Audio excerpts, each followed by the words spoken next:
Iranian drones and missiles rained down on the Gulf this week, and the US attacked Iranian missile sites in some of the heaviest fighting since the ceasefire began in April. Iran targeted US bases in Kuwait and Bahrain and caused heavy damage at Kuwait's international airport, where one civilian was killed and dozens were injured, according to Kuwait's official news agency.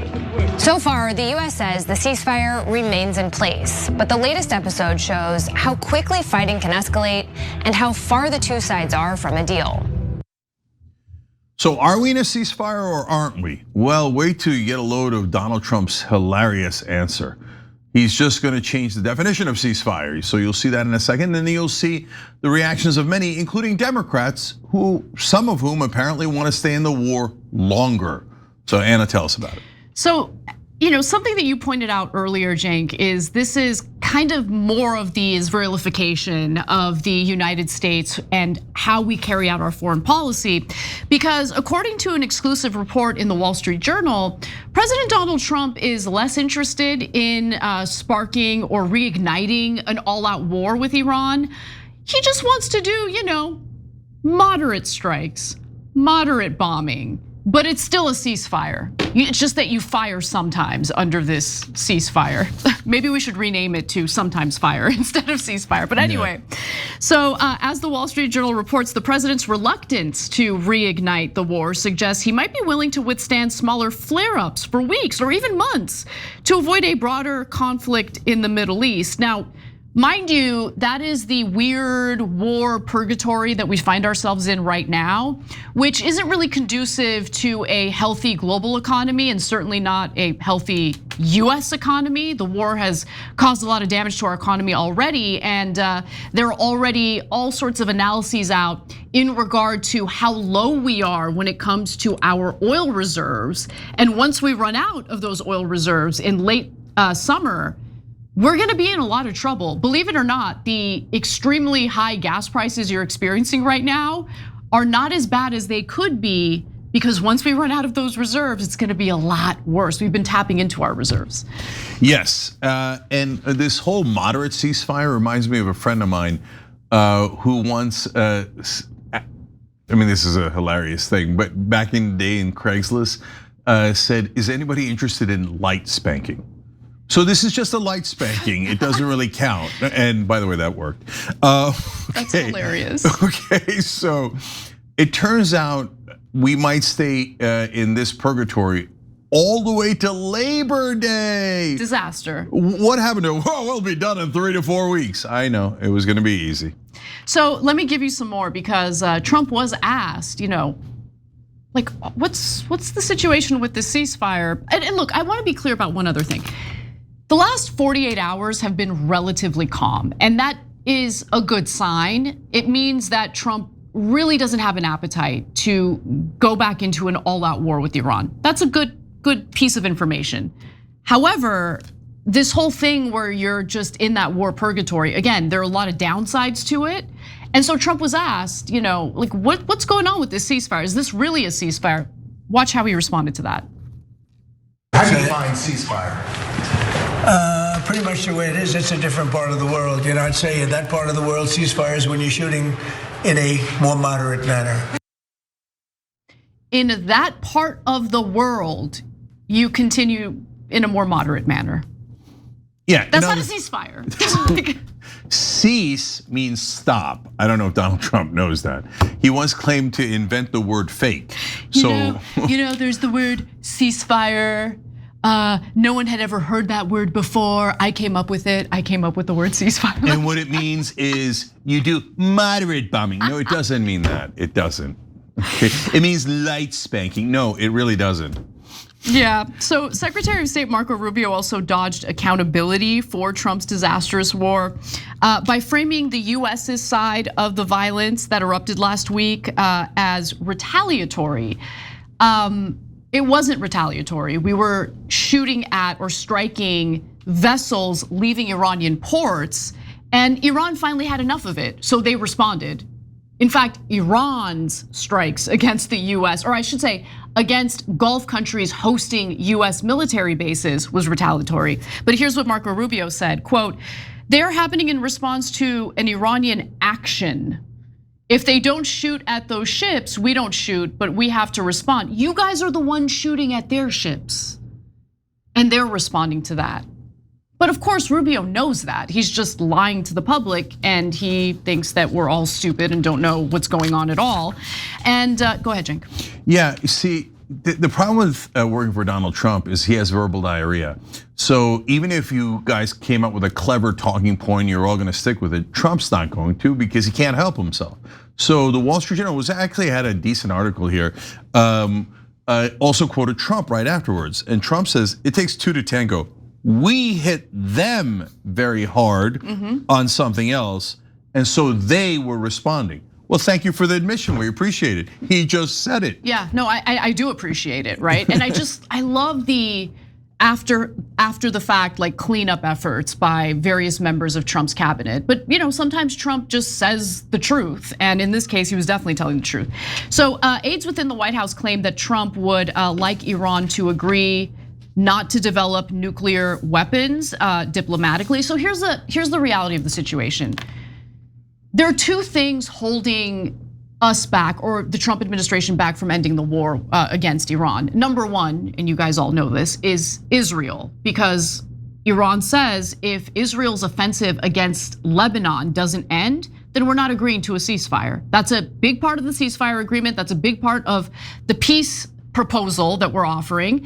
And if we're not going to end the war in Lebanon, then no, we're not going to agree to a peace deal. Look, I don't know what your plans are for the summer, but if you're still paying Verizon or AT&T tons of money for your phone plan, you should stop. Really, stop right now. My friend Andrew Yang, the guy behind Universal Basic Income, launched a phone company, and he's basically giving money away. He loves to do that. Seriously, it's been a total game changer for me. I use it. Here's the deal. If you sign up right now, new customers get the first 3 months completely free.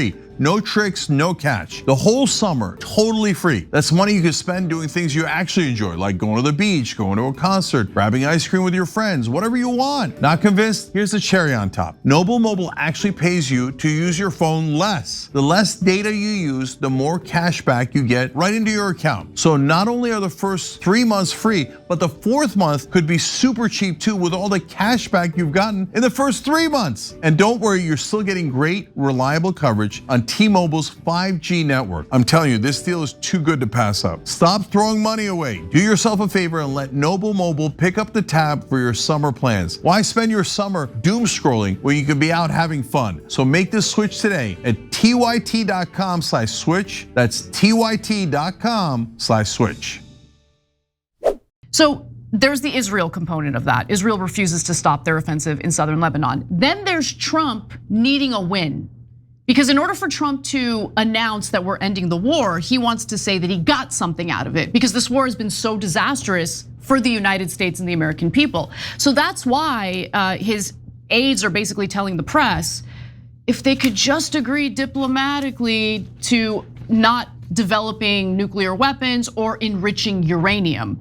But here's the thing, Iran knows that right now they have the upper hand. They know that the United States doesn't have a military option to reopen the Strait of Hormuz or to spur regime change in Iran.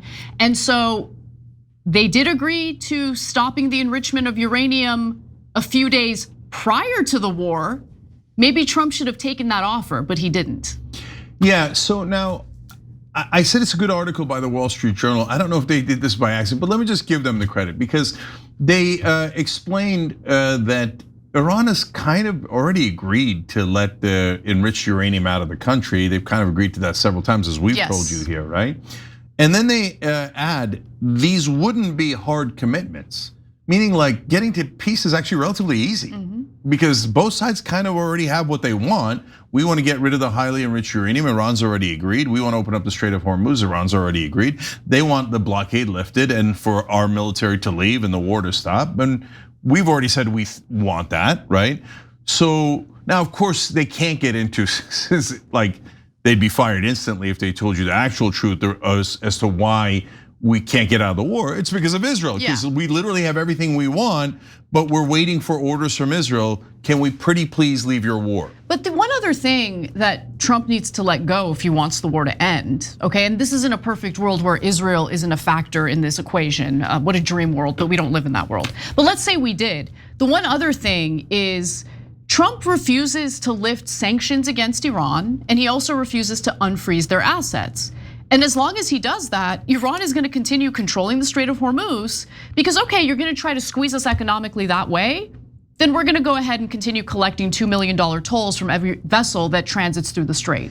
See, Anna, I don't even think that's real because Trump has said in his Truth Social post, etc., there'll be no cash in the deal, and he capitalizes cash because he knows that if we lift sanctions, that's not cash, right? We're not giving them money. If we unfreeze their assets, well, it was their assets in the first place, so it's not cash, right? So that to me signaled that he's already okay with doing some of that for sure. Maybe. I think the real reason isn't because he didn't get what he wanted. We've gotten everything we wanted in that sense. No, it's because Netanyahu won't let him. And every time, I mean, we just saw with our own eyes this week again for the 100th time. Trump said, "Oh, I'm pulling them back from Lebanon, and peace is imminent." And then Netanyahu was like, "No, it's not, and we're gonna stay in Lebanon." And Trump backed off, and we're back into purgatory and an endless ceasefire. So the only other thing that's worthy of mentioning here is, well, two things actually. I want to go to Jared Moskowitz and how he's been reacting to this war in just a moment. But and he's a Democrat. But before I do want to talk about what happened yesterday with the War Powers Resolution, because for the first time after multiple attempts, the House did in fact pass the War Powers Resolution to rein in the Trump administration as it pertains to the war against Iran. And so a lot of this could, have been avoided if there was a War Powers Resolution before the fact, but that didn't happen. So forcing Trump to bring the subject to the floor or ceasing the war immediately was the subject of the Iran Wars Power Resolution, which again was voted on yesterday. Take a look at how the result of that vote was. So you did luckily have 4 Republicans who are willing to join Democrats in getting this passed. But now those Republicans are unfortunately dealing with Trump's ire because he's absolutely furious by this. But these Republicans, I think, realize that they're experiencing a little bit of they need to engage in a balancing act because they also understand they need to get reelected, and Republican voters who are hit economically as a result of this war might punish them when it comes to their attempts at getting reelected. Yeah, so it was obviously, Massey was one of the 4 votes, but the other 3 were in tough districts where they're really worried about the general election. Right. And Trump is deeply unpopular. The Republicans are deeply unpopular. The war is deeply unpopular. So they had to do something. But then of course, Trump is then gonna try to nuke them. And it's just a matter of where they are in their primaries. Do they have a real primary or not? And those are the political calculations they have to make. Remember, almost no politician has any morality. They're just making financial and political calculations for what's best for them and their power and their ego. And that's why you have this dynamic. But at the end of the day, hey, it passed, that's great. So it passed the House. It actually has a decent chance of passing the Senate. Here's the problem and why they don't mind too much letting it pass, because Trump gets to veto it, which is kind of absurd because Congress has the power to declare war. He usurps that power, takes it away from them. Congress says, no, give it back to us. And he's like, now you need 2/3. Why? You never had the power in the first place. I know, and you're right. Trump is very likely to veto it if you ask me. That's my prediction. Of course he's gonna veto it. And in his first term, I don't know if you guys remember this, but shockingly, Congress had passed a resolution to end US involvement in the war in Yemen. They passed it, Trump vetoed it. So I think it's gonna be a similar situation. 100%. So at the end of the day, the reason why it might pass the Senate is because everybody already knows that Trump's gonna veto it. Because if Trump wasn't going to veto it, then all of a sudden some Democrats would be like, AIPAC, you need help? Oh, this is the one time I am going to vote for war. Yes. I am normally against war, but which leads us to Representative Moskowitz. Yes, okay, so let's put graphic 6 up again, because as you might notice, every single Democrat voted in favor of the Iran War Powers Resolution, meaning Congressman Jared Moskowitz voted in favor of it. But then he immediately runs to CNN and says this. Now that we're there and we're in this war, we have to get the uranium. We can't just go home after we've lost 13 Americans. We've spent, $25+ billion, and now the Iranians believe they can close the Strait of Hormuz whenever they want and disrupt international trade. We have to get the uranium. That has to be part of the deal. And look, we need our European allies, and we need, our world allies to try to, our Middle East allies to try to force this deal. This wasn't just, the United States and Israel. This was our Gulf allies who wanted to make sure Iran did not get a nuclear weapon, because that would set off a nuclear arms race in the entire Middle East. And so I think it's critical that whatever deal eventually gets done, and I want a deal, I don't want the war to continue, the deal must include getting all of the uranium, the nuclear dust, and the dismantling of the 3 underground facilities. Okay, so first it was the uranium, then the nuclear. What is nuclear dust? I love how they're just like recycling Trump's stupid terminology that makes no sense. But okay, so no enriched uranium, we gotta get the uranium, Mark Levin type point. We gotta get the nuclear dust, and then we have to dismantle, what did he say? There was a third thing that he said. The facilities. The facilities, right, that were bombed, and I thought we destroyed and obliterated, as Trump said multiple times. Like, this is such he's not against ending the war, it's BS. Yeah, so his voters, we need to stop this war right now. Then he goes on TV, we don't stop the war until we get this. And okay, one part of it, the highly enriched uranium, I think it's BS. I don't think it's relevant at all. They're not anywhere near a weapon, etc. But okay, we said that was our objective. Fine, right? Okay, get that out. But what is this about all of the uranium? Because he knows that Iran will never agree to not doing a nuclear energy program, one that would be verified by international monitors, etc., as they were under the Obama deal. But they're not going to agree to giving up all of their uranium, even the ones that aren't highly enriched and just used for electricity. So that's why Moskowitz puts a poison pill in there on behalf of Israel, so that the war lasts forever until you get regime change or civil war or whatever it is that Israel wants to completely neuter Iran, so that it could, so that Iran can't help the Lebanese defend themselves or the Syrians to defend themselves, so Israel can take more land. Now Moskowitz knows that. He's a giant liar, because that's not the only thing he's lying about. He also said our Gulf allies also wanted this. No, they didn't. Did they? They very clearly said before the war, during the war, we don't want this war.